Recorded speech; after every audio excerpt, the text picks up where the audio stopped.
Hello and welcome back to another episode of the Stadium Showdown, your in-depth look at the future home of the Cleveland Browns. I'm Jeff Slauson. We begin this week with some breaking news. The City of Cleveland, Haslam Sports Group, their lawsuit can continue. A judge announcing that decision on Friday. 19's Dan DeRose and 19 legal expert Alyssa Belli break it down. And I'm joined with our legal analyst, Alyssa Belli, here for Channel 19. She's going to walk us through some of the details. But first, let's talk about where we stand. There were really two lawsuits against and between the Browns and the Haslam Sports Group and the city. There was the federal court, which we've already reported has been stayed indefinitely. That could change. We're just going to have to keep an eye on it. Today was about the county court, the city suing the Browns, saying that they are violating the lease. The Browns, the Haslam Sports Group, asked for this lawsuit to be dismissed back on June 20th. They were in court. They asked the judge, please get rid of it and take it away. That's not what happened. The judge ruled today saying the issue of the Browns leaving the city of Cleveland is no longer hypothetical. A case ripens when an injury has already happened. Again, Judge Lauren Moore making her opinion today. When you saw this, you were in the court, June 20th. When you saw this come out today, were you at all surprised? Yeah, at this stage of the game, this is certainly a win for the city. And what was interesting when I was inside the courtroom for oral argument is the city made clear the Browns are violating the lease right now, buying the land, communicating regularly with the Brook Park mayor, all of the strategy and planning.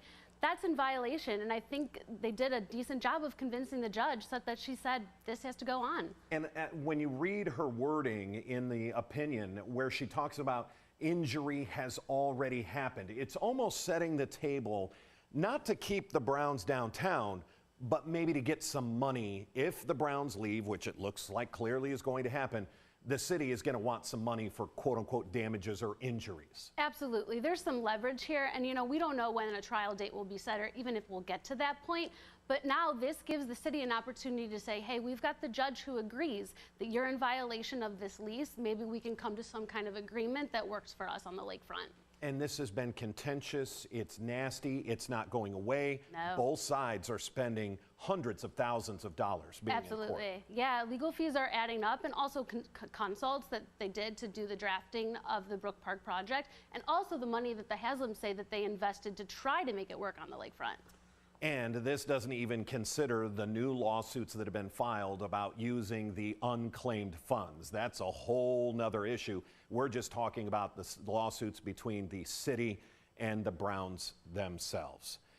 All right, Dan and Alyssa, thanks so much. Now, I want to be just very transparent about what you're going to see throughout the rest of the episode. I'm actually in a different suit because, due to me having to anchor the nightly news here at 19 News, I had to pre-record some different parts of it. So you're going to see me in a different outfit basically in a few minutes. That's not a continuity error. We wanted to get, of course, the breaking news in first, and then we'll go to all of the stuff that we had recorded previously on in the week. And that takes us to where we stand with the current dome situation in Brook Park, and where that could compare with other similar-sized domes around our area. 19's Brian Duffy explains. The Haslam Sports Group claims the move from the downtown stadium to a premier indoor stadium in Brook Park will be the catalyst for transformative change region-wide. Mayor Justin Bibb, County Executive Chris Ronayne see the exact opposite. They claim downtown momentum, economic prosperity is at stake, and some local businesses will simply close up shop.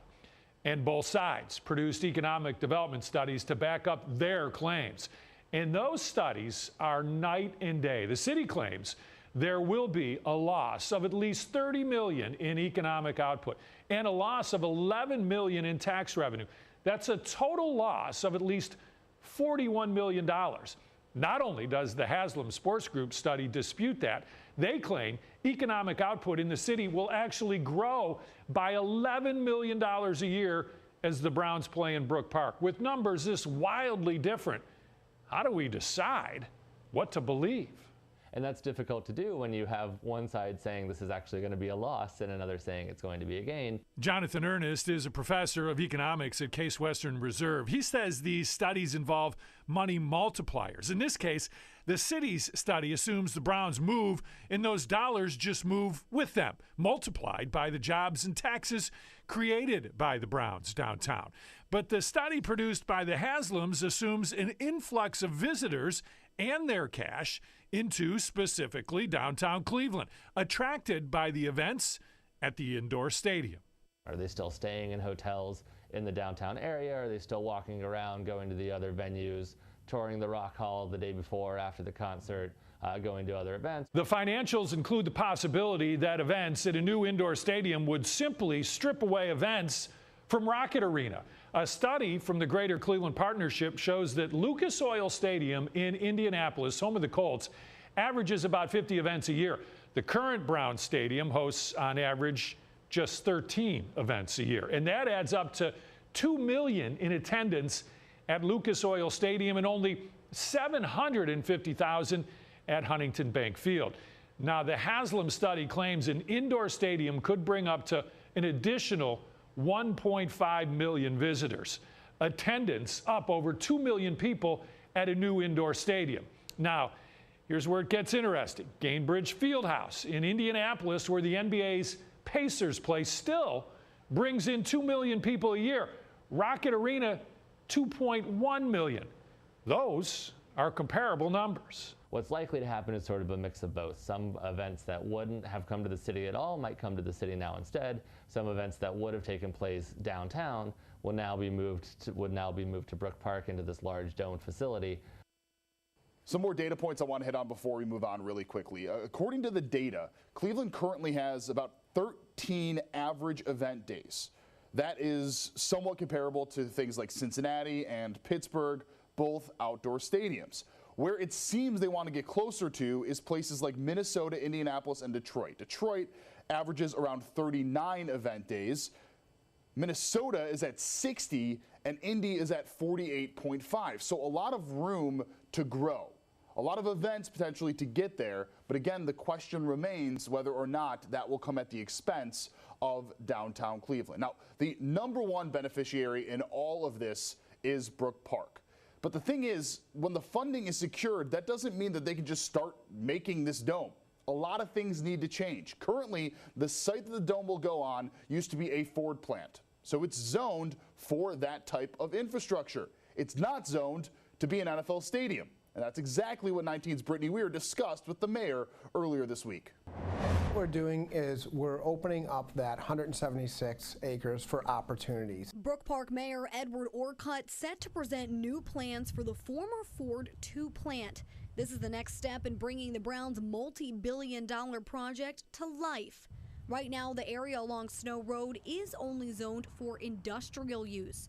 The rezoning application would open up that land to more options. All of those zones and uses are for apartments, residential, retail, warehouse, industrial, and things of that nature. One thing that stands out in the application is what is not allowed.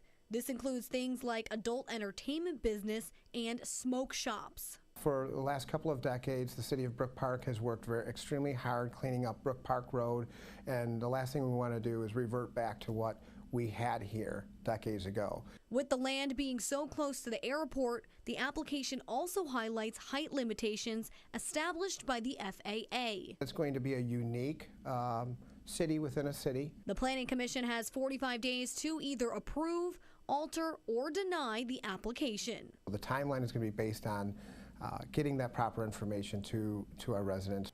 Now, later that day, Brook Park had a special meeting. This has to be done right now because traditionally, City Council is on their summer break, but a lot of these things have to happen very quickly. If they're hoping to get shovels in the ground by Q1 of 2026, things have to happen over the summer that normally would not. And at this meeting, the Browns had representatives there. They answered questions. They talked through exactly what their plan is and why this could be changing. Not the location, but what they could be welcoming in. Let's take a listen. Let the market dictate the rest of the development. So as that phase one comes online, let's see how dense it is. Let's see how it gets consumed, and then adjust as necessary. The feeling is ultimately we could build office space, but we'll be prepared and be nimble to adjust as necessary. Look, what I think we'll end up doing is what this site allows you to do is, and what we can't currently do on our current site is we have access 360 degrees around the building. So we'll be able to create unique entrances for every type of product we offer, which will create pockets of different tailgating and pregame ritual areas. So we do expect it to be very lively, and all the same rituals that existed on the lakefront will come here. We talk a lot internally in our organization. If we don't solve or make this a tremendous experience, then we're going to fail day one. So we put a lot of time and energy already into the site layout, the surrounding infrastructure, making it as safe as possible on event day or game day. So we have already within our road design, and I don't have it here with us today, but we do have very defined road closures and road openings depending on the type of event. So that's how we'll manage the footprint. And then we're going through right now, we did a preliminary infrastructure study. We're going through a much more in-depth study now that will further either corroborate our initial infrastructure study, which defined needs and potential costs, but we'll continue to refine that and should have the results in the next few months. And again, in that meeting, the Browns stressed that they are hoping to begin construction at some point in Q1 of 2026. As for a time frame, we're basically working in 45-day windows. We're currently at the preliminary planning process. Once that is done, within about 45 days, there could be another vote. Then the final plans would take about 45 days to be finalized. Then from there, there's potentially an additional 30-day period. So we're basically from right now to 120 days before we could see everything finalized and the construction getting started. The thing I do want to caution people on, you may not see the final renderings for about 45 to 90 days. That's just the way things work. Because at some point, the Browns are going to need to label out every single tree, shrub, road, sidewalk, piece of concrete on this, and obviously that takes time to get there. And coming up after the break, we speak with Senator Casey Weinstein about why he believes it should be easier for folks to get their hands on the unclaimed funds, those same unclaimed funds that are going to be used to fund the Browns stadium. That after a short break.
Welcome back. The discussion over whether or not the Browns should be able to use unclaimed funds to build that stadium, or basically any pro team within the state of Ohio to use those funds, has become pretty contentious. Many believing that they should not be allowed to use Ohioans' money. And that's exactly where Senator Casey Weinstein stands on this. 19's Vic Gideon spoke with him about why there is a strong belief that Ohioans should be able to access their unclaimed funds far easier. There's $4.8 billion of unclaimed funds in Ohio, according to Ohio State Senator Casey Weinstein, and he wants to make it easier for Ohioans to get their money. His proposal would have the Ohio Bureau of Motor Vehicles inform you if you have unclaimed funds every time you stop at a location. $600 million of state funding for the Browns' new Brook Park Stadium will come from unclaimed funds as part of Ohio's new budget. What are they supposed to think about this budget and what our priorities are? Ohio State Senator Casey Weinstein, a vocal opponent of Ohio's 2026-27 budget, even more critical of using unclaimed funds rather than tax dollars to fund a new stadium. In some senses, I think this is worse. You know, they're taking a pot of funding, and instead of really trying to focus on, hey, how do we get this money back to Ohioans, they're giving it away to a family worth $15 billion. Senator Weinstein's plan? His legislation makes it easier for Ohioans to get their hands on unclaimed funds that are rightfully theirs. You do a quick check of our database for the unclaimed funds database and see if when you do a BMV transaction, if you're entitled to money. He says those unclaimed funds belong to taxpayers, not to sports team owners. It's just wrong. It sends a really bad signal about, who we're working for. We need to find ways to get these billions of dollars back into the pockets of the hardworking Ohioans that they belong to. The fight to use those unclaimed funds to move the Browns from the lakefront to Brook Park, not over yet. Former Ohio Attorney General Mark Dan's law firm wants to stop the appropriation of those unclaimed funds, claiming it is unconstitutional. From Huntington Bank Field in downtown Cleveland, Vic Gideon, 19 News. Now, last week, we discussed the possibility of a lawsuit being filed, basically saying the use of these unclaimed funds for a stadium is unconstitutional. And that lawsuit has been filed. Between last week and this week, the decision was made to file that lawsuit, so now we have to see how that plays out in court. But one person that was very much so aware of that is Governor Mike DeWine. We caught up with him earlier in the week. We have courts and we have people who have the ability to go into court and file lawsuits. The thing that I wanted to make sure in regard to the proposal about the Browns, I wanted to make sure this did not just take care of the Browns. I wanted to make sure that other stadiums, frankly, all over the state and other sports here in Cleveland would be able to be covered. I felt and continue to feel that we should not be spending general fund dollars for sports stadiums and general fund dollars that compete against education.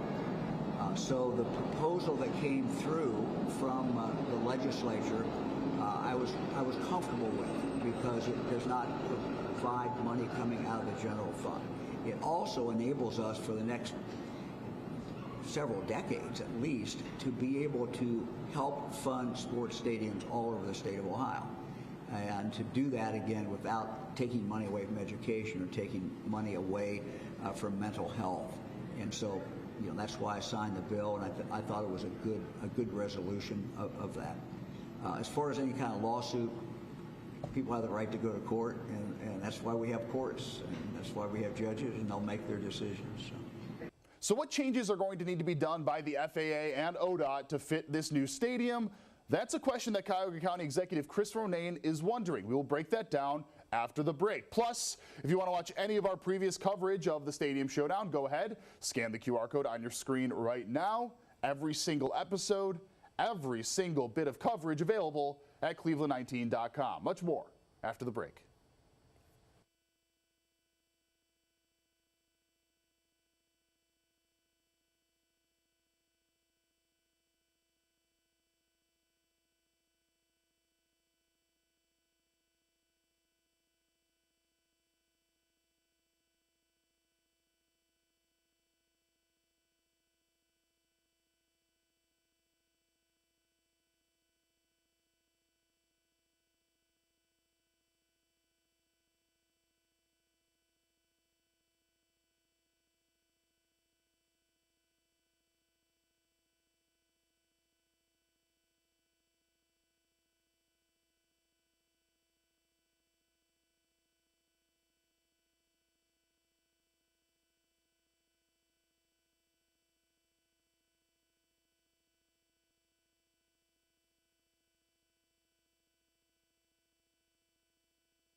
Welcome back. The Browns' move to Brook Park feels flat out inevitable at this point, but that doesn't mean there aren't questions over the actual access that could happen as a result. The proximity of that new stadium to the airport and to 71 causing issues for Cuyahoga County Executive Chris Ronayne. In fact, he wants it known to both the FAA and the Ohio Department of Transportation that he feels that meetings are needed to break it down.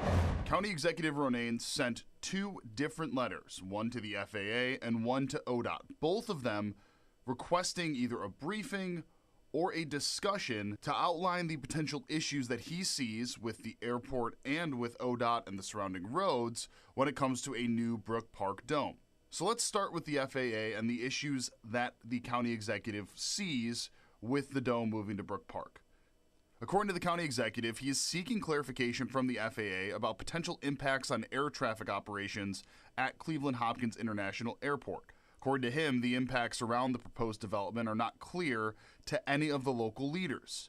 Outlined in the letter are three main concerns. One, has the FAA been formally engaged as it pertains to the development site's proximity to the airport's takeoff and landing corridors? Two, what, if any, risk assessment has been conducted or are planned to determine the impact of large-scale, high-attendance events on air traffic operations, particularly during peak flight hours? And three, how would the FAA's policies regarding security zones, noise exposure, and emergency access apply to a stadium located so close to a commercial air hub?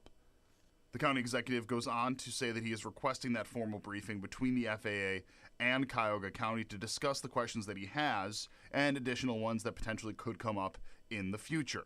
Now, as for what was sent to ODOT, it is another request, this time for a discussion. According to the county executive, he wants to express concerns that he has with the potential traffic impact for the proposed development. Now, he doesn't have questions as lined out as he did for the FAA. However, he does state that the location of it, with the proximity to the airport and the busy streets around it, could potentially raise an issue.